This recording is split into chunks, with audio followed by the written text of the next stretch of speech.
Bom, aqui estamos então na turma de conselheiros, monitores e terapeutas, na aula final, TCM 4, pela FENATED Educacional, por aqui Roberto Sampaio, e todos vocês, boa noite, por favor, abram os microfones, vamos nos saudar. Boa noite a todos. Boa noite, professores.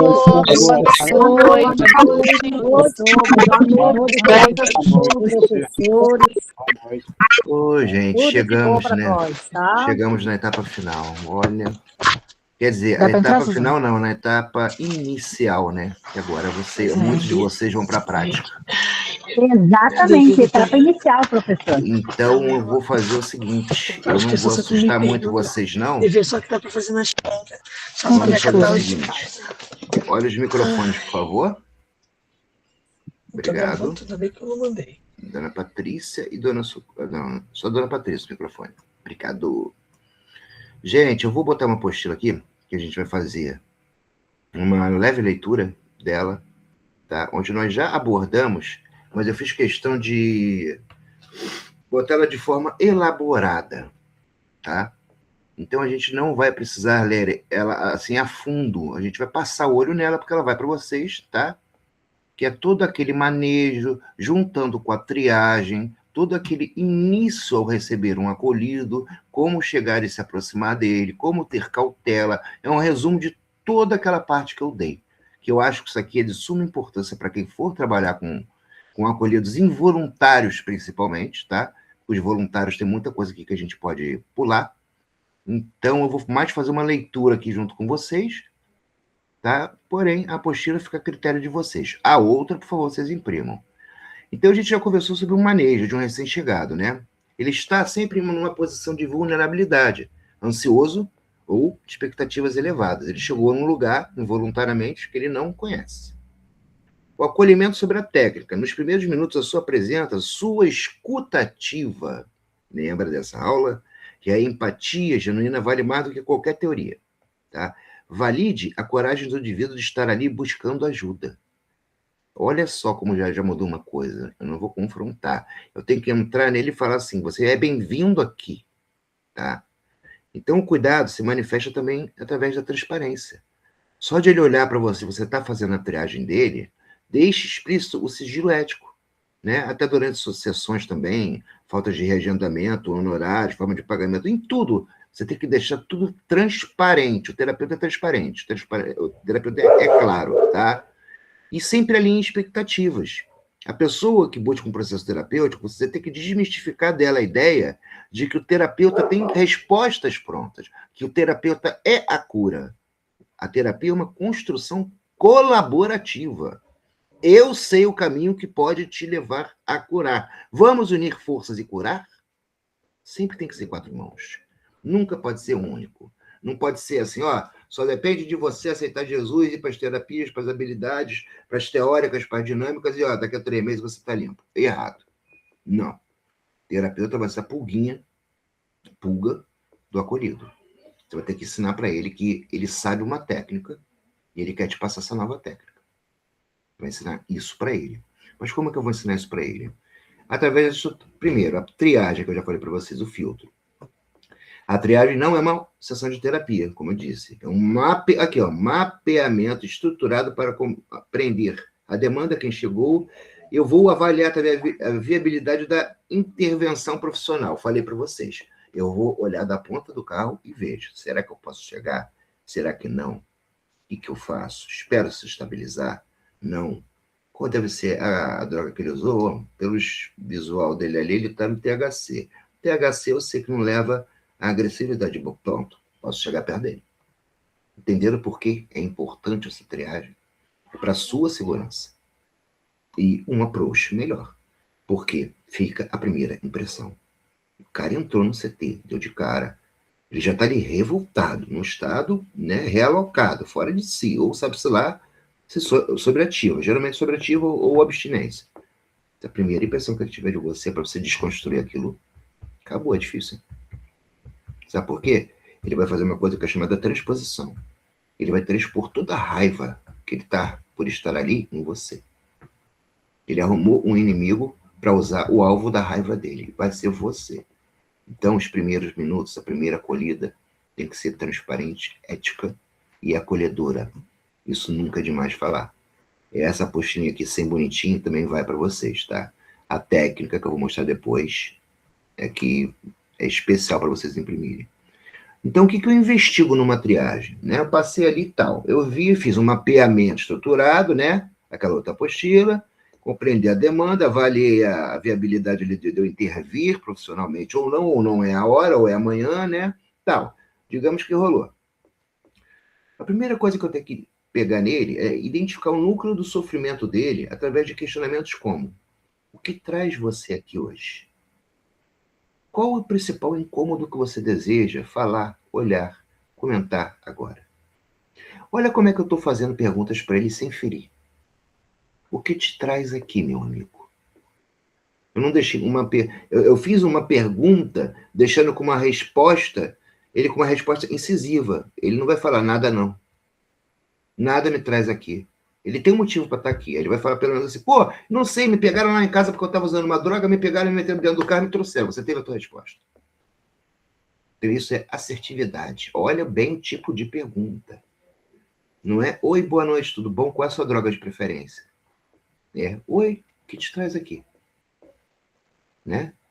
Qual o seu principal incômodo? Você quer falar sobre alguma coisa agora? Prefere amanhã? Você tem que respeitar a biologia dele. E a primeira impressão, empatia, sempre. Se não tiver, o cara não vai te olhar, tá? Não adianta. Não vai te olhar. Você vai ganhar inimigo. Olha lá. E num histórico geral, eu vou ter um breve panorama da saúde física, rotina e qualidade do sono e experiências terapêuticas anteriores, se ele for reincidente. Caso ele não seja, eu vou verificar a rede de apoio, tá? Se ele tem amigos, familiares ou parceiros que estão bem em crise, os fatores de risco, o nível de sofrimento psíquico. Isso aqui eu já estou praticamente fazendo uma anamnese dele. Deixa eu permitir uma pessoa aqui. Oi, Sandra. Estamos só dando uma revisada aqui. Fica à vontade. Esse lembrete de ouro que eu coloquei para vocês. Ó, você não precisa abraçar o mundo. Se o cliente fugir da sua abordagem ou da sua especialidade atual, o encaminhamento para outro profissional também é um ato de extrema competência, responsabilidade e ética. Se você vê que você não tem o approach necessário para aquele tipo de paciente, você pode ir num terapeuta mais experiente e falar: olha, preciso pegar mais experiência com esse caso aqui, que é assumir. Isso é aprender na prática. Isso é humildade, e eu acho que isso é o eterno aprendizado. A humildade é a base de tudo.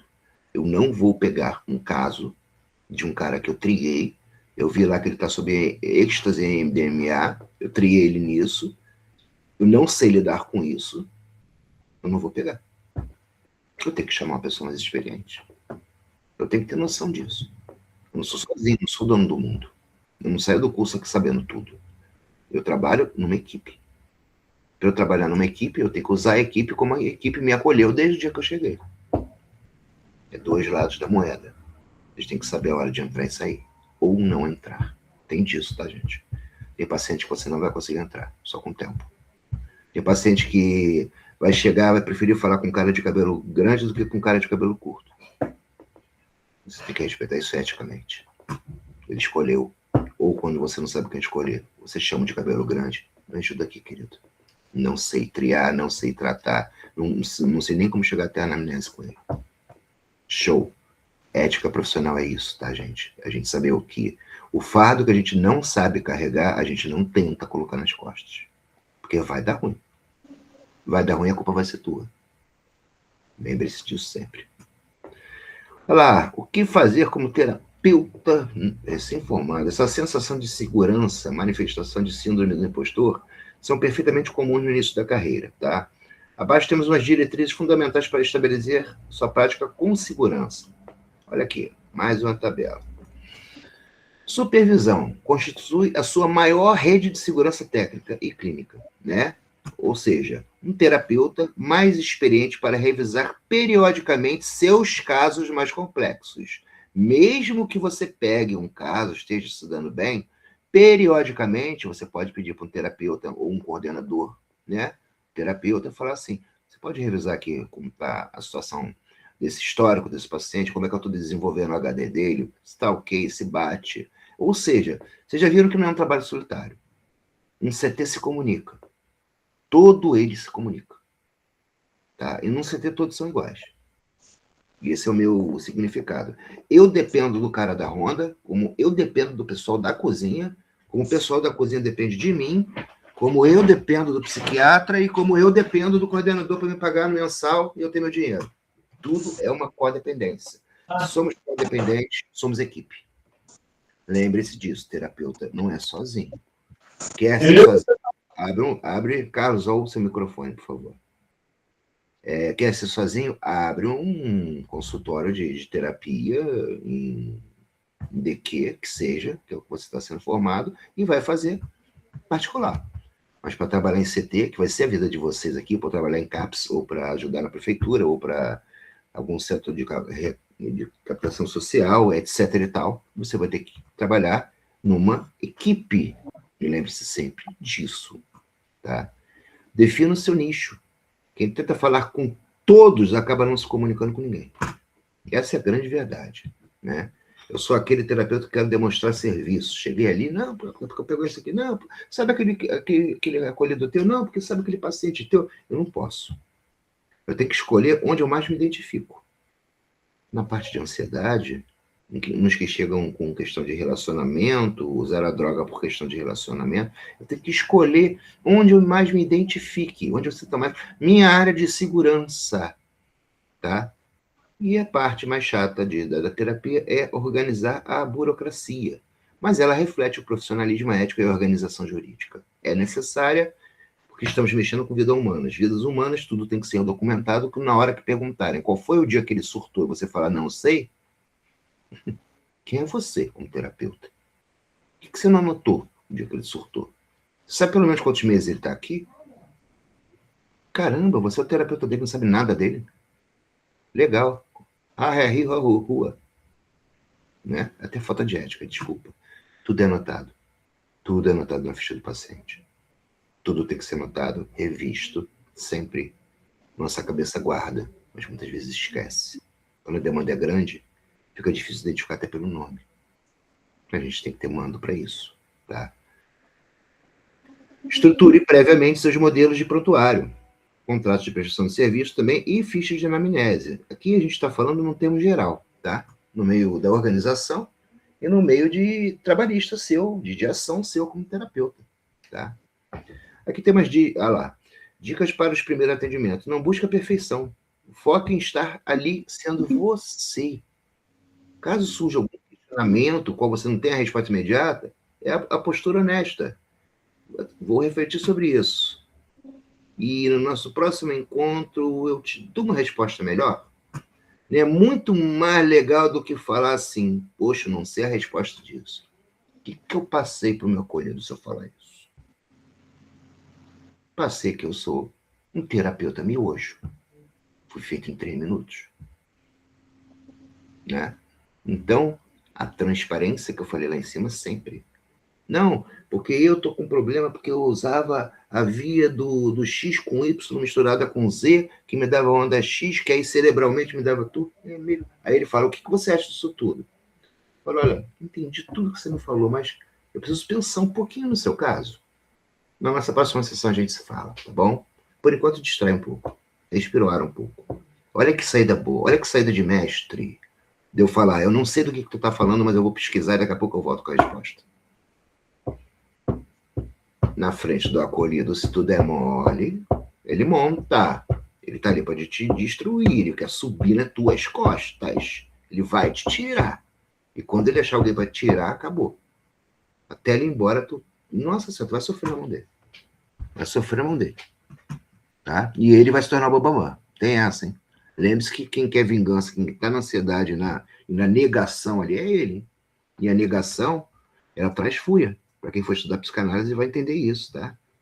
Os mecanismos de defesa do ego, a maioria deles são violentos, tá? A gente incorpora, de certa forma, mentalmente, na psique falando, papéis psicológicos no qual a gente transpõe a raiva, as coisas para a fúria, tá? Então, você pode ser objeto de fúria. Cuidado até na resposta que você dê para o seu acolhido. Por isso que é muito importante sempre estar em equipe, ok? Isso aqui eu não vou ler muito, não. Vou passar adiante. Só queria ver essa parte aqui, ó. O acolhimento decorrente de uma internação involuntária é o cenário mais complexo e delicado que existe. O pessoal do Malvese está indo, tá? Malvese está na área. Boa noite, doutor. Boa noite, professor. Tudo bom, querido? Doutor, vamos falar um pouco sobre os involuntários aqui. Aí eu vou te pedir para dar um exemplo aí para gente, tá? Já, já. Deixa eu só dar uma leitura aqui. Então, olha só. O acolhido, quando chega, né, com a sua autonomia cerceada, ou seja, se sentindo prisioneiro, né, tomado pela raiva, pela traição de quem mandou internar ele, pelo medo, ou sob efeito da substância psicoativa, o objetivo inicial não é a psicoterapia profunda, sim a redução de danos, ok, garantia da integridade física e o estabelecimento de um vínculo de confiança. Já falei isso para vocês. A máxima teórica, lembra? Ter cuidado, né, não ferir e sanar. Então, tá aqui o manejo, ó. Postura corporal. A linguagem não verbal coordena essa atmosfera na hora antes da primeira palavra ser proferida. Você está parado ali a 5 metros do carro, está chegando a remoção, que toda remoção é especializada, tá? Então, o cara já vem se sentindo agredido, tá? Você chegar, esperar ele assim, ó. Vai, solta do carro aí. Deixa eu ver quem é. Acabou. Acabou. É mais um que ele vai pensar que vai agredir ele. Olha o que você está fazendo. Não é assim. Esse não é o papel de um terapeuta. Você deixa o papel dos homens maus para quem é treinado para ser homem mau. Que na realidade não é homem mau. Está lá resgatando uma vida à força. Tá? A gente diz o involuntário, mas ele vem voluntariamente pela família. Tá? Então, esse termo involuntário eu acho, às vezes, muito subjetivo. É quando se esgotam todas as tentativas e chega ao ponto de uma família se reunir para o MP, comunicar, etc. e tal, e fazer uma intervenção, ele não está indo involuntário. Ele está indo voluntariamente pela família e involuntário por ele. Essa é a minha concepção, tá? Então, o cara vai vir dotado de raiva, não adianta. Esse manejo não é para o terapeuta, tá? Tom de voz regulador. Ó, regule o ambiente. Ele vai sair gritando, todo mundo falando alto, até os próprios, né, o pessoal da remoção fala um pouco alto, eles têm uma outra postura diferente da de vocês, tá? E você vai chegar e vai quebrar aquilo. Olha lá. Responder de forma pausada, baixa e serena. Você vai quebrar aquele ar de agressividade que ele está criando, que ele está passando para o pessoal da remoção, né? Todo aquele espelhamento. Então você já deu uma quebra no ambiente. Olha que legal, tá? E o manejo da contra-transferência aqui. É natural experimentar medo ou propensão de autoritarismo para impor ordem. Lembre-se, a revolta, ó, que acabei de falar psicanaliticamente. Aqui, ó. A revolta dele é direcionada à perda da liberdade, a situação imposta, não a sua pessoa. Porém, se você, como terapeuta, já se apresenta, eu serei o responsável por você e cala a boca agora. Vai virar para você, sim. Você vai ser alvo. Certo? Depois eu peço, tá, Malvese, para vocês darem uma opinião aqui, que é muito importante para o pessoal saber. Então, essa apostila aqui eu botei mais ou menos isso, tá? Ó, aqui tem um protocolo de aproximação, que é desmilitarizar o olhar, né? Evite, quando recém-chegado, né, com os colaboradores, com o pessoal da remoção chegar, recomenda-se a aproximação de, no máximo, 2 profissionais. Se você tiver a chance de se apresentar a ele, após a triagem visual, olha como que você chegou lá. Meu nome é tal, eu sou terapeuta aqui. Eu compreendo que você não gostaria de estar aqui, que você esteja sentindo medo ou raiva agora. É legítimo que você se sinta assim. Mas, ó, você tem um local seguro. Ao falar isso, eu tiro da cabeça dele toda aquela ideia de sequestro que ele está sofrendo. Pô, alguém me disse que tem um local seguro. Olha a palavra, seguro. Não tem a ver com sequestro. Então, eu já quebrei ele por dentro. E eu vou escutar ele sem confrontar. Porque ele vai manifestar protesto, ameaça, revolta, tudo. Escuta, deixa ele falar. Ele é uma panela de pressão. Você está abrindo a tampa. Deixa secar a adrenalina. Você vai só usando. Te entendo. Eu compreendo que você vê dessa forma. Não tente convencê-lo de forma alguma que, olha, foi por amor que a sua família fez isso. Isso hoje não adianta. Isso hoje não adianta. O que adianta é, olha, eu entendo que você esteja revoltado. Quando você quiser conversar um pouco, por favor, me procura. Eu estou à sua disposição. Mas aqui ninguém vai fazer nada com você. Você está muito bem chegado e eu me comprometo de conversar com você todos os problemas que você quiser conversar. Olha como é que eu... Se eu falar isso pro cara, eu já ganhei o cara. O cara no dia seguinte vai falar, cadê aquele cara que me recebeu lá ontem? Aquele que falou que ia me entender em tudo. Já vai mandar me procurar. Tudo é no primeiro momento. Esse primeiro momento, agora você tem Malvés aí sabe que o primeiro momento de aproximação de um terapeuta é fundamental e só vem depois da ordem, né, do pessoal que fez a remoção, dizer, ó, ele tá mais ou menos assim, tal, tá alterado, não tá, ele tá bem para conversar, tal. Eles sabem manejar o físico dele. Eles sabem manejar até de ir direto, de repente, para uma enfermaria, para um médico, para alguma coisa, se for o caso de dar alguma medicação para poder conter um pouco o estado dele, se ele estivesse, né, muito alterado, etc. e tal, para ele descansar, levar ele para um local de acolhimento, né, onde ele se sinta seguro, mais tranquilo, passa um dia, você vir se aproximar dele. Não são todos que vocês vão se aproximar na hora, né? Então, isso é muito importante, você ter um manejo assertivo e a sua escuta ativa, não é fala ativa. Você vai mais escutar do que falar nesse primeiro momento. Mas também, quando você abrir a boca para falar, vai ser palavras validativas. Te entendo. Não entendo como é difícil. Não sei o que eu odeio com a minha família que fez isso comigo. Poxa, mas por que fizeram isso contigo? Olha aqui, eu não estou confrontando ele. Ele falou que foi a minha família. Mas aí eu continuei. Mas por que então fizeram isso contigo? Olha, eu dando continuidade ao papo dele e não vindo contra o papo dele. Isso é o importante. Não vai contra. Também não valida. Não valida.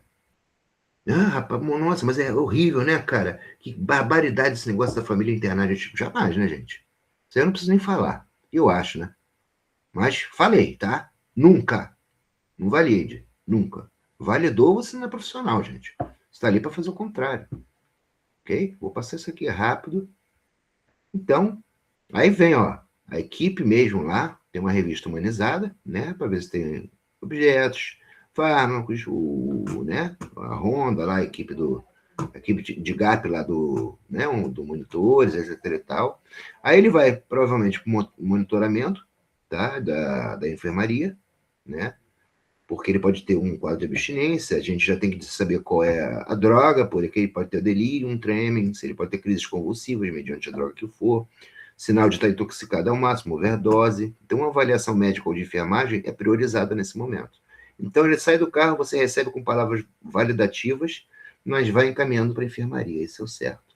Por quê? Ali, nesse tempo todo, está acontecendo a descompressão da panela de pressão que eu falei para vocês, né? Se o indivíduo ele mantiver a agitação psicomotora, mas sem riscos de agressão ou autoagressão, você pode direcionar ele para um espaço reservado com baixo estímulo sensorial, que tenha muita poluição visual, certo? Evitando expor de imediato ao convívio coletivo com os demais residentes. Não é pegar o cara e jogar lá, essa aqui é a tua enfermaria, toma aqui esse teu beliche, tua cama. Cara, isso é desumano. Isso é desumano, tá? A perspectiva analítica está aqui, um norteador clínico para auxiliar o indivíduo na transição da posição de objeto, né, para a posição de sujeito, né? Porque ele era um objeto, ele era o cara que usava. Para a posição de sujeito, eu sou uma pessoa que usa no seu próprio tratamento. Olha como é que você transpõe já aqui de cara para ele, pelo teu tratamento inicial, no primeiro dia, você tira ele de objeto para sujeito. É muito importante isso aqui, ó. Objeto, ele já é taxado pela sociedade, ninguém acredita mais nele. Ele estava largado, ele estava isolado, ele estava tudo. Tá? Esta apostilinha, bem com FINATED aqui, não é a principal está aqui, mas antes da principal eu vou fazer uma coisa com vocês. Tcharam. Estão prontos? Vou tirar aqui. parei esse compartilhamento. Essa apostila eu mando para vocês, tá? Eu vou pedir o seguinte, para tentar rodar e todo mundo conseguir ouvir, certo? Vamos fechar câmeras e microfones. Eu vou rodar um vídeo, mas espera ainda não. É a verdade nua e crua para quem ainda não conhece. Contém cenas fortes. Vocês têm que aprender que o que eu vou mostrar nesse vídeo não é 30% do que vocês vão ver. Mas vocês precisam ver esse vídeo. Eu escolhi como exemplo do vídeo para mostrar a violência e tudo que envolve um panorama geral. Eu escolhi a Cracolândia. Eu estou fazendo uma realidade para vocês aqui agora. E Eduardo, seu microfone, por favor. Fechei ele. Então, mas eu peguei leve. Eu tinha coisas mais fortes para mostrar aqui. Tá? Como foto de acolhidos meu, né? Porque eu mostrava com o CT, os 5 dedos de cada mão totalmente queimados. Crack. Ele usava o crack com as palmas das mãos assim. Ela tinha. Porque os 5 dedos deles eram queimados. Ele botava aqui, ficava assim, ficava, oi, acende, acende, acende. Na Cracolândia. Olha que ponto o sujeito chegou. Eu tenho essas imagens, mas eu prefiro não botar mais. Eu preferi botar uma mais informativa. É 8 minutinhos o vídeo, tá? Vamos assistir para a gente entender como o impacto disso, não só o pessoal do CT já sabe disso aqui de cor, mas o pessoal que está entrando aqui agora precisa ver essa outra realidade. Precisa ver na rua. Eu já entrei em várias Cracolândias para resgatar. Sabe como é que você é tratado na Cracolândia quando você entra com uma camisa de terapeuta de psicanalista? Doutor. Ô, doutor, pode passar. Ô, doutor, fica à vontade. Ô, doutor, é por aqui, ô, doutor. Um pastor, quando chega, temos aqui um pastor presente, Jaime. Tá? Se ele entra na Cracolândia, eu sou pastor, eu vim aqui, ele é tratado assim, ó. Gente, são seres humanos. Ele sabe respeitar a figura de quem veio salvar. Se ele não quer salvo, se é salvo, tudo bem, mas ele tem consciência de que tem alguém ali que aquele pastor vai resgatar, então ele te dá licença para tu entrar. Você não é hostilizado. Quem vai entregar comida na Cracolândia não é hostilizado. Já tive em várias. Tá? Aqui no Rio teve umas famosas, inclusive na Avenida Brasil. Então, eu vou passar um vídeo agora de relatos de pessoas que estavam, de situações, vai mostrar a situação antes, depois, como foi, como afetou a família, tá? Uma reportagenzinha. Aí, para que rode legal o link, tá? Eu vou pedir para vocês desligarem as câmeras, todos. Eu vou desligar a minha também. E o meu microfone, eu só vou fazer uma perguntinha para vocês, assim que começar o vídeo, todo mundo dá um joinha se está escutando, ok? Aí eu vou ter ideia que deu para passar.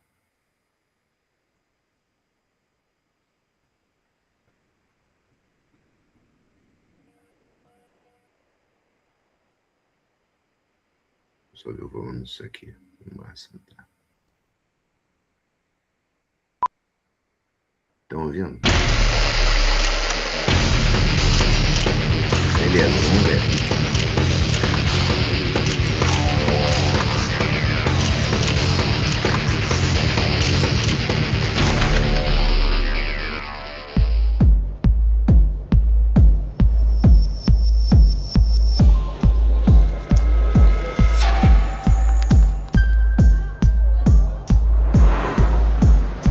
Eu fumo crack há 10 anos já.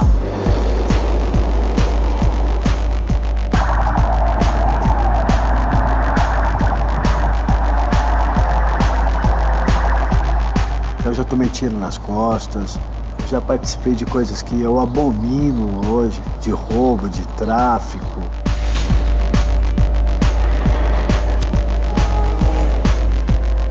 Mas por que as pessoas usam droga então, né?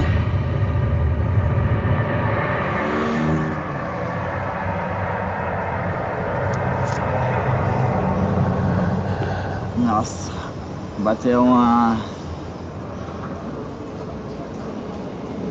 Nossa, bateu uma brisa agora, hein? Eu vejo várias crianças, várias menores entrando nessa vida eu tenho muita compaixão e a partir do momento que a pessoa começa a usar isso, ela já começa a se entregar para o mundo.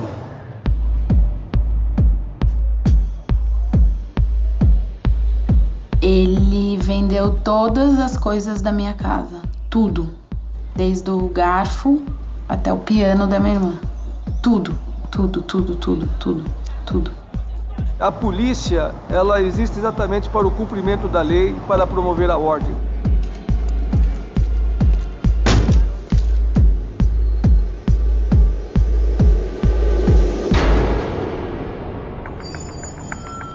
O crack, mistura de pasta de cocaína com bicarbonato de sódio, surgiu na década de 70 e chegou ao Brasil no início dos anos 90.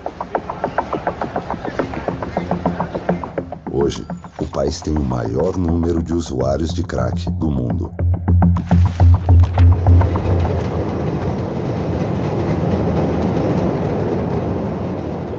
Eu comecei fumando maconha na escola com amigos. E aí comecei a cheirar cocaína. Cheirei cocaína durante uns bons anos. Aí depois eu conheci esse namorado meu que me apresentou o crack. Você dá um primeiro trago, você se apaixona pelo crack já a primeira vez. Patrícia da Silva é ex-cabeleireira, moradora de rua e usuária de crack.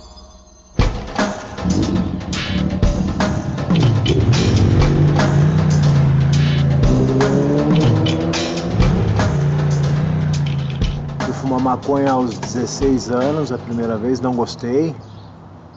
Onde realmente eu fui desenvolver a minha dependência química com a cocaína aos 18 anos. Helder experimentou o crack há 13 anos e desde então passou por mais de 20 internações.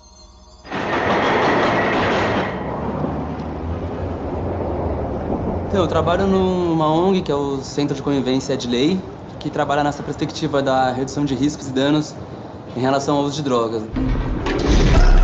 Tiago Calil é psicólogo e trabalha há 8 anos com dependentes químicos na ONG É de Lei.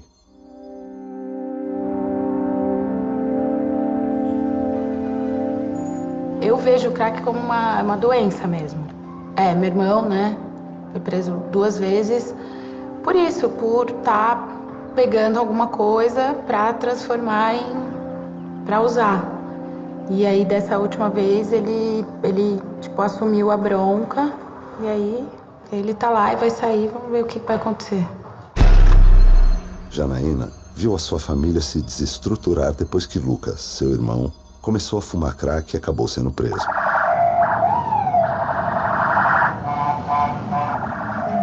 O comando de operações está no QAP do comandante de batalhão?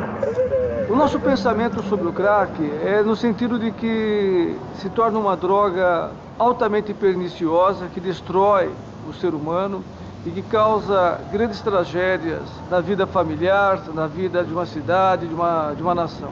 O tenente-coronel Wagner trabalha no centro da cidade, próximo a Cracolândia, o maior reduto da droga em São Paulo. Patrícia, Tiago, Janaína, Helder e Wagner vivem o dia a dia do crack e nos revelam a verdade de cada um.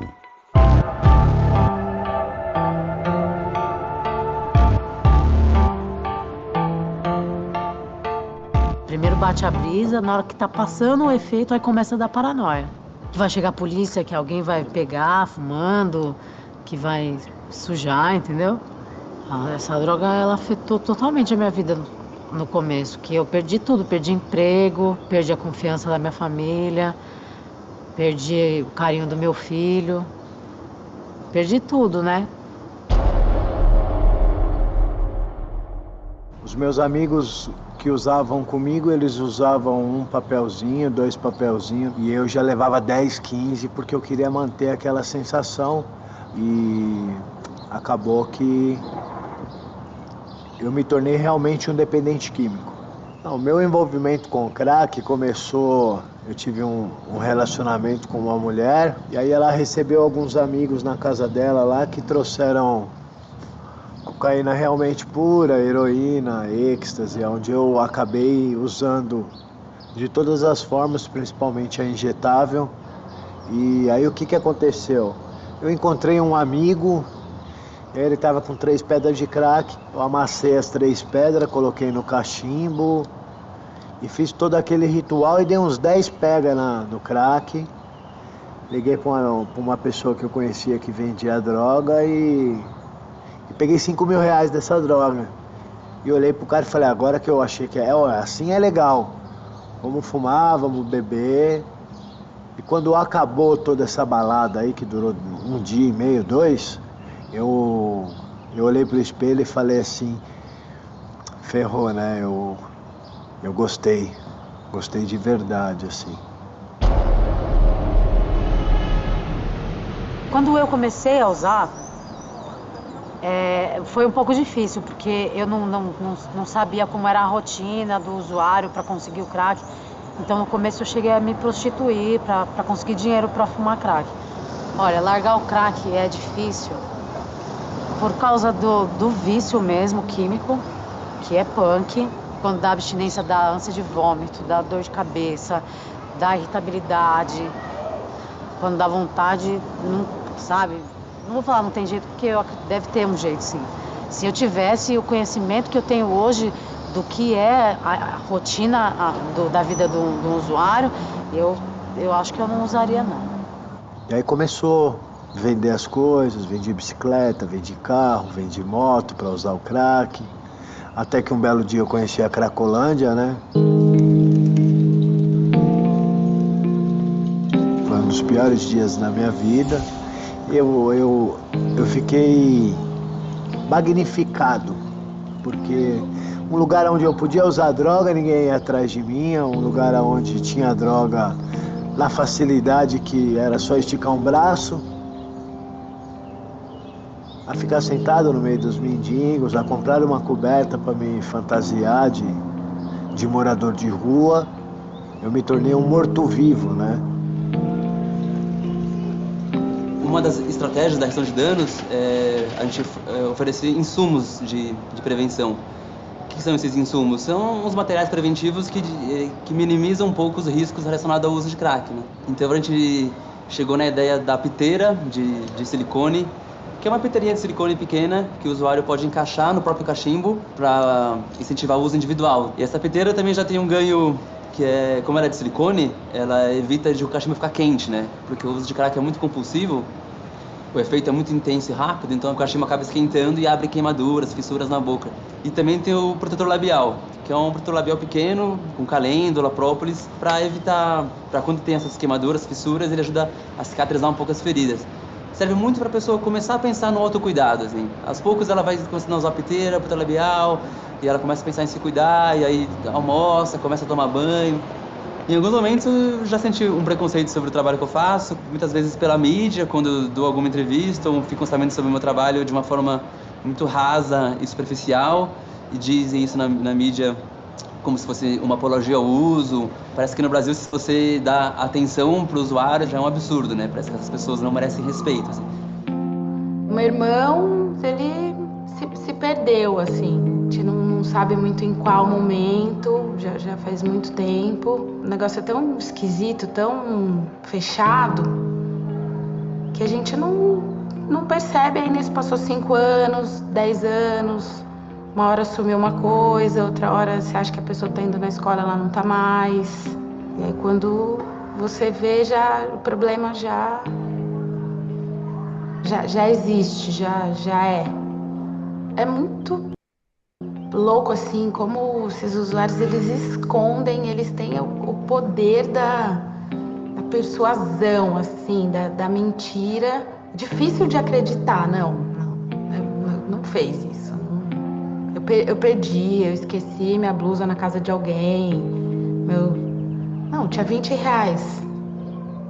Esqueci em outro lugar, perdi. É que, assim, você tem a mesma educação que tem meu irmão, eu. Você fala, como? Por que ele fez isso, entendeu? É terrível isso. Quando nós estamos diante de um quadro como esse daqui, de uma operação dessa magnitude, em que há um esforço também por parte de traficantes em se permanecerem nessa região, normalmente vai gerar um conflito. À medida que o crack vai trazendo seus dependentes para cá, eles vão se apropriando dos espaços para ficar deitados, para invadir algumas residências que se acham desocupadas. Então traz uma grande depreciação, uma grande sensação de insegurança para toda a região. Faltam 3 minutos. E a polícia sempre tem que atuar de uma forma enérgica para até mesmo dissuadir essas manifestações de resistência por parte dos infratores da lei. Possuindo um risco de dependência 2 vezes maior do que o da cocaína, o crack ainda é um problema longe de ser solucionado. É uma droga que movimenta um mercado ilegal de cerca de 100 bilhões de dólares.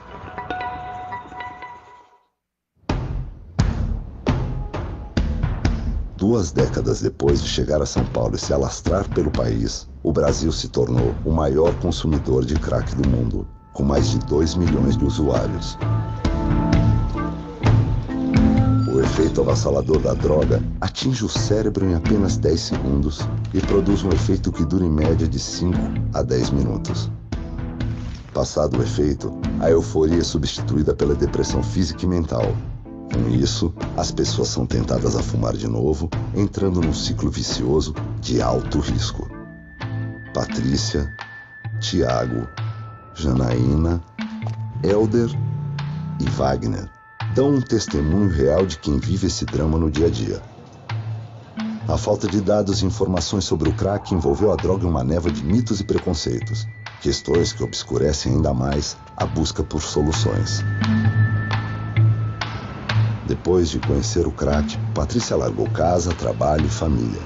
Ela optou por viver onde a droga é mais acessível e a liberdade para consumi-la é maior. Sua casa hoje é uma calçada no centro da cidade. Sou do bairro do Limão, mas atualmente estou morando na rua. No começo, meu pai, ele não aceitava, assim, de eu frequentar a casa dele sendo usuário.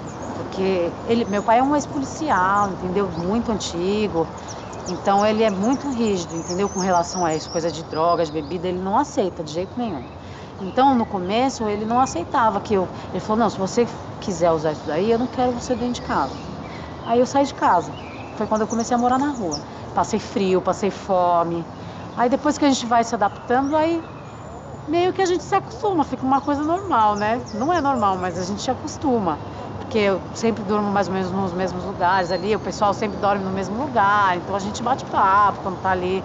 Meu pai e minha mãe, assim, eu não tenho que reclamar deles de nada, inclusive eles que criam o meu primeiro filho, né? Meu filho tem 7 anos. Então quando eu tive ele, eu tava no auge do crack ainda. Eu tava naquele auge, assim, do começo que eu usava muito. Então eu larguei meu filho pra lá de mão, entendeu? As pessoas ficam meio chocadas, mas ele sabe que eu moro...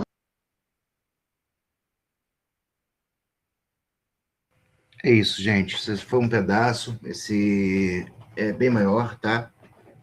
O que eu quis mostrar para vocês aqui foram 3 visões. Quem usa a família e a polícia. Sociedade, o social da pessoa, família, e o usuário, a dificuldade. Temos mãos levantadas, por favor. Pode ir, Sandra, comentários. O Elder, eu conheço. A história dele é bem pesada, mas, infelizmente, até hoje, ele não conseguiu ficar limpo. Ele fica por um tempo e ele volta. Ele é residente de São Paulo mesmo, né? Ele não é de fora, por acaso? De algum estado? Ele é de São Paulo. São Paulo. Ah, tá. É de São Paulo. E hoje mesmo ele está recaído. Aí, gente. Porque eu conheço um Elber, tá? Não, eu conheço um Elber, que foi terapeuta. Ele teve 48 recaídas. Eu costumo falar para ele, meu querido, você vive de períodos de sanidade. Que a droga já dominou a tua vida e você está deixando. Ele vai lá, ele não aceita que já tem os danos neurológicos, ele não aceita um tratamento mais à base na parte de neurociências, né, com um psiquiatra, com fármacos, com etc. Então ele não aceita isso. Então ele não consegue voltar à neuroplasticidade dele. Então ele é mais ou menos como se ele aceitasse aquela condição dele. Ele deve ser a mesma coisa, Sandra, do Elder, de São Paulo. As pessoas, elas se... Tipo assim, eu não vou sair dessa vida, essa vida me dá prazer, então eu vou me mudar para esta vida. Tá me vendo no final a moça falando? A minha mãe que cria a minha filha, ela deve estar bem. É sem comentários isso. É difícil. Quem mais, por favor, levantou a mão? Quer completar, Sandra, alguma coisa, querida? Não, assim, quando essa história de quando percebeu que na Cracolândia você não ia ser vigiado e tudo estava mais fácil, é real. É real. É isso que fica. A pessoa tem aquela ideia que eu estou protegido para fazer o que eu quero. Então, por que num CT, quando a pessoa chega para se tratar, ela também não tem que se sentir protegida? Pegaram a questão? Por que as pessoas se mudam para a Cracolândia? Porque lá elas são protegidas para usar. Então, a pessoa que vai para um CT, quando ela cai na realidade, ela tem que se sentir protegida para não usar. E daqui a pouco o portão vai abrir. E ela vai para a rua de novo. E esse ciclo quebrou? Viu a mulher falando? É um ciclo. Quase que eu interrompi aqui para vocês para falar que aqui. Isso é o sistema de recompensa do cérebro. Já acostumou naquele ciclo. Acabou. Se não tiver algo para intervir e fazer a quebra daquele ciclo, hábitos, locais e pessoas, lembre-se sempre disso. Se não quebrar esse ciclo inicial, não tem cura. A pessoa vai viver cada vez mais a vida daquilo ali. Pô, mas pastor Jaime, pois não? Boa noite, boa noite. Falar com propriedades sobre a Cracolândia de São Paulo, que eu sou de Jundiaí, né? Sou do interior de São Paulo, mas moro hoje na região dos Lagos já faz 11 anos. Mas em 2024 estive aí no estado de São Paulo também. Então, a Cracolândia, ali perto da Luz, onde a gente conhece um pouco ali, a 25, são lugares já antigos, né? Hoje já não se tem mais aquele núcleo, aquela aglomeração ali já foi dispersada. Mas existem micros Cracolândia espalhada por São Paulo. Foi mascarada na realidade, né? Fizeram tampar os buracos da avenida principal, tirando, então, os usuários de crack ali, os adictos daquela região ali, se espalharam, mas ainda continuam. A facilidade da Cracolândia de São Paulo, eu posso falar porque eu fui usuário da Cracolândia, eu fiquei ali, morei anos na Cracolândia, em São Paulo, isso daí há mais de 20 anos atrás. O início do crack se chamava casca, era o resto do que sobrava quando você ia fabricar a cocaína, né? Você ia destilar a cocaína, sobrava casca em volta da panela, e aquilo ali era utilizado como crack nos dias de hoje, então chamava casca, né? Você era utilizado em copos de água, e assim se foi para chegar até o cachimbo, e daí em diante. Então a gente participa dessa luta há muitos anos, e conhece isso com propriedade há muito tempo. Então a gente conhece pessoas que saíram e pessoas que não conseguiram sair. Eu conheço desde a época de uma mulher muito famosa, já fez passou em várias reportagens, chamada A Bruxa. A Bruxa foi uma das primeiras dali da Cracolândia, né? Eu conheci ela me chamava de mãe, de filho, né? Então eu conheci a Bruxa na época do início da Cracolândia, como conheci também o início do crack ali naquela região. A facilidade do crack ali é você comprar fracionado e não por pedra. Eu vou comprar uma pedra de crack numa biqueira, vou pagar 5, vou pagar 10, vou pagar 20, vou pagar 30. Ali é fracionado. Você com 50 centavos, você compra um trago. R$1 você compra um trago. Então eles quebram na hora e te dão conforme o que você tem, as moedas. Então é um lugar muito viciante. É um lugar que você tem uma facilidade muito grande. Conforme você tem dinheiro, você consegue. Ali os custos são grandes. Então, é um lugar realmente que só quem passou por ali vai viver a realidade, não o que passa em reportagem. Pessoas que acabam urinando e bebendo a própria urina por causa da substância que fica nela. Álcool não é cachaça, é álcool vendido em posto de gasolina, aonde vai beber para poder fazer o efeito. O kit crack é Bombril hoje, é Bombril, Caninho, Pique um corotinho, ou o próprio álcool de posto de gasolina. Então, tudo isso é fornecido ali.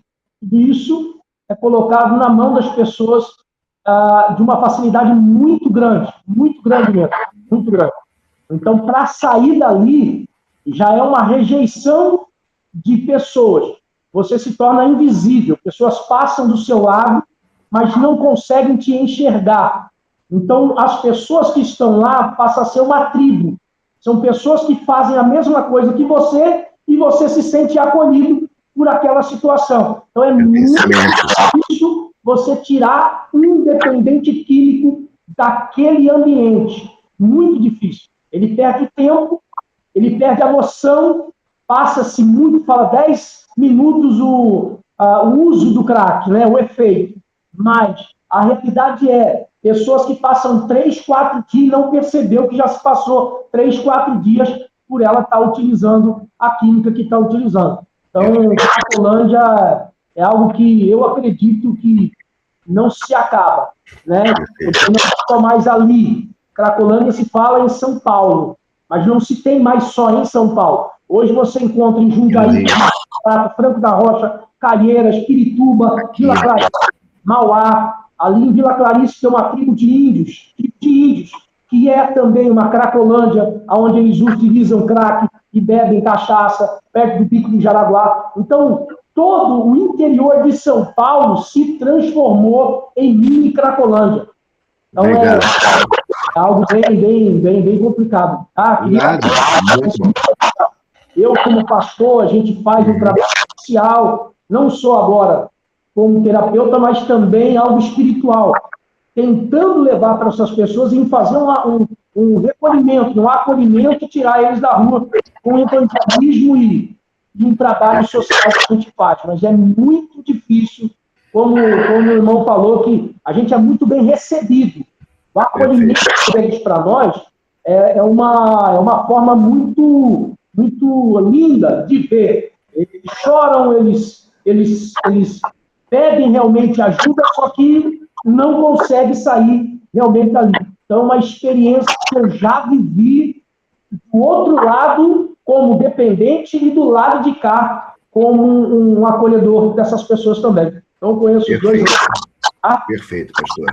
Muito obrigado também pela sua coragem de compartilhar isso aqui para eles, passar essa experiência que eu acho que é muito interessante e válida. Tá? Deixa eu só fechar o microfone do senhor, que tá. É isso. Eu acho, olha, o que o pastor falou agora, o que a Sandra também falou, tá? Pode ser que 80% de vocês aqui não conheciam, mas 20% conheciam, mas 20% não conhecia, que era essa a realidade, tá? Ou seja, é uma droga que ela cria uma facilidade de consumo, não precisa de muito dinheiro, ela tem um poder viciante, um poder de fazer o SDR ficar alterado altamente real, tá? O ciclo de vício dela é rápido, 2 tragadas, 2 puxadas, 3, terceira pedra você está no ciclo já, tá? A absorção é rápida, viu? Que ela chega no cérebro em 10 segundos, ela passa por alguns sistemas da cabeça da gente, vai direto no local certo. E em menos de 5 minutos depois, ela vem com pânico, euforia, alucinação, tá? Então ela dá uma dopamina e depois ela dá um efeito, entendeu? Um patógeno diferente. E para você correr até daquilo, tá? Você pensa logo em usar a nova dose. Olha bem, no teu cérebro é assim que acontece. O efeito é muito rápido, é fácil, então eu vou adaptar a minha vida para viver em adicção ao crack. Eu acho que a palavra adicção não pode ser tão bem colocada como no exemplo do crack. Porque a pessoa torna escravo de. Escravo de é mudar, largar a vida, viver perto para poder usar. Hoje em dia, existem várias cracolantes, como já me falou. A de São Paulo não existe mais, naquela região ali, são mini, tá? Especialmente dentro das favelas, alguns campos de futebol de favela tem, aqui no Rio, acabaram com a da Avenida Brasil, que era famosérrima. A da Maré ainda existe, tem umas deslocadas, viraram mini. E o consumo diminuiu? Não, o consumo aumentou. Tá? O que eram 2 milhões de pessoas, hoje em dia a gente estima-se 30 milhões de pessoas. 20 milhões de pessoas usam crack e derivativos. O que a gente quis trazer com isso aqui é justamente essa polêmica. Porque se isso para vocês era um mistério, não é mais a partir de agora. Vocês viram a realidade nua e crua, vocês ouviram relatos de colegas de vocês que estão aqui se formando hoje para dar a humanidade que eles quiseram ter, tá? A humanidade que naquela época não dava. Agora sim. Agora há CID para diagnosticar. Agora há tratamento. Agora há ex-adicto em crack. Antigamente não tinha isso, não. Eles eram marginalizados, largados. E essa estratégia de redução de danos, gente, com licença, é a mesma coisa que você botar paninho em cima da fogueira. Tá? Tirou o paninho, a labareda sobe. Eu não acredito em redução de danos. A abstinência total é a cura. Tá? O ciclo precisa ser refeito. Neurocientificamente, você não pode reduzir o dano. Você não diminui o ciclo repetitivo do cérebro. Não existe como isso. A neurociência já explica isso. Tá? Redução de danos, que ele quis dizer ali, foi porque as pessoas ficavam com a boca queimada para não ficarem mais com a boca queimada, para não ficarem mais com a mão tão queimada. Para isso, tá? Não estava dizendo nada sobre o uso do crack, não. De ele usar menos crack, não. Entenderam agora? Redução de danos, vírgula. Não é redução de danos, não. É redução de efeitos colaterais. Tá? Isso que é a redução de dano. Essa aula é polêmica. Tá? A gente tem pouco tempo. Jaime, vou te dar chance de falar, mas por favor, seja breve. Deixa eu só dar um adendo, né? O porquê dessa diminuição da Cracolândia foi por causa da forma da utilização do crack. Antigamente se usava com cachimbo e com a cinza do cigarro. Então precisava de um local parado para que não pudesse bater vento, para que a pessoa pudesse estar utilizando. E hoje é utilizado com bombril e caninho. Então a pessoa não precisa mais de estar parada no lugar para poder estar utilizando. Ela pode utilizar caminhando. Então a maioria dos usuários de crack hoje não ficam mais parados no mesmo lugar. Eles são coletores de sucata, eles catam reciclagem, então eles utilizam e saem andando. Vão furtar, utiliza e sai andando. Então essa forma, essa transação de uso do cachimbo com cinza para o uso com o bombril se tornou uma forma de se locomover e não ficar mais parado num determinado local. E isso acabou diluindo as cracolândias e fazendo com que elas se tornem mini cracolândias, e dispersando o pessoal aí para o uso de crack, tá? Só para ajudar um pouco aí. Exatamente, porque veio de uma política pública, né, que não poderia haver aglomeração, então eles foram se adaptando. Gente, a gente se adapta em tudo na vida, não é? Os usuários também, os adictos também. Então eles resolveram que eles não podiam mais fazer aquele pertencimento. Eles tinham que ser usuários agora em grupos pequenos ou sozinhos. Então começou o crack em casa, começou o crack nos lugares. Logo isso tem afetado mais o quê? As famílias, a codependência, os familiares, o entorno. Então tudo tem uma consequência. Como parar essa consequência? Retirando a pessoa do ciclo. Não tem outro jeito. Então, por isso que eu falei que redução de danos, passar protetorzinho labial para não ficar com o lábio queimado, para não ficar com o dedo queimado, eu só estou evitando o cara de ficar com o dedo queimado. Ou de ficar com o lábio queimado. Mas eu não estou fazendo ele parar de usar o crack, meu Deus do céu. Nem diminuir a quantidade. Ele está aumentando, a compulsão vai levar ele à morte. Vai dar um dano cerebral nele. E sabe o que vai acontecer? Ele vai ficar jogado ali no chão e o nego vai passar por cima dele. Até chegar um que puder resgatar. E aí ele está em situação de ingovernabilidade, aí eu posso entrar com um público, né? Avisar um órgão público ali, tem um cara caído sem responder no chão. Aí podem fazer alguma coisa por ele, porque até isso você tem que respeitar. Eu acho que Cássio, o pessoal aqui que trabalha já com essa área, e sabe o quanto a política impede a gente de agir, né? Temos esse porém também, tá? A gente, como eu falei para vocês, eu entrei em várias cracolândias para buscar, etc, e tal. Eu entrava, me chamava de doutor, mas ninguém me perguntou, mas por que você não levou uns contigo? Ninguém me fez essa pergunta. Não posso, não tenho esse direito. A lei protege. Eles estão ali lúcidos. Se eu pegar alguém ali, é sequestro. Eu vou preso. Ele chama a polícia para mim. Olha, gente, quem vocês vão pegar pela frente já fizeram o trabalho que a gente não pôde fazer. Então, vocês estão com a responsabilidade de devolver essa pessoa dignidade. Eu digo assim, o trabalho que nós, que trabalhamos há anos com isso, fazemos, e que nós éramos impedidos, quando chega um ser humano no CT, um ser humano, tá? Eu tenho a chance de fazer.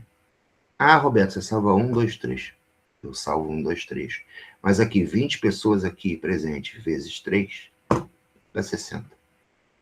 60 salvações, só nessa turma. Então, ponham isso em cabeça. Chegou, dê seu máximo, você tem as técnicas. Tem 2 apostilas agora para vocês cravarem tudo, tá? Vou agradecer mais uma vez todos vocês, tá? Gostaria de falar nome por nome, não vou ter como falar, mas quem está aparecendo na tela para mim aqui é a Cássia, o Jaime, a Socorro, Aparecido, o Carlos, o Leonardo, o Tiagão. Deixa eu ver aqui, mais 12. Eu vou abrir esse tempo aqui, abrir a tela inteira assim. Pronto, estou vendo mais gente, estou o Leonardo, o seu Carlos e todos nós. Vocês agora têm esse dever, tá, gente?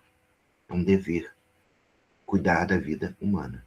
Então, quando chegar no CT, principalmente com crack, que vocês sabem que é mais violenta, a abstinência, cuidado redobrado, carinho redobrado, a empatia redobrada. É isso que eu quero pedir para vocês, tá?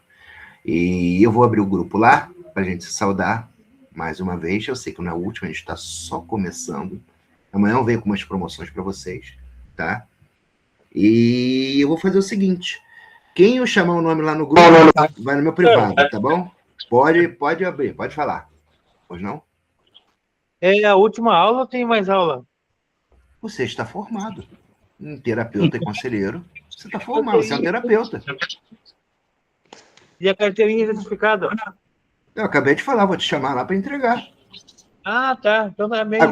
Agora eu vou te pedir uma coisa também. Salva a vida rápido, hein? Salva a vida rápido, hein?